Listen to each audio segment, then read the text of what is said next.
এক গ্রামে বাস করত রাজু ও তার মা, ছোট এক বোন এবং বাবা।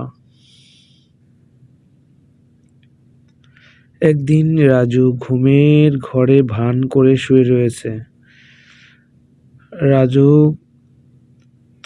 তার মা তার বাবাকে বলতে লাগছিল যে রাজুকে একটা নতুন সাইকেল এবং স্কুল ব্যাগ আর একটা খেলনা কিনে দেওয়ার জন্য।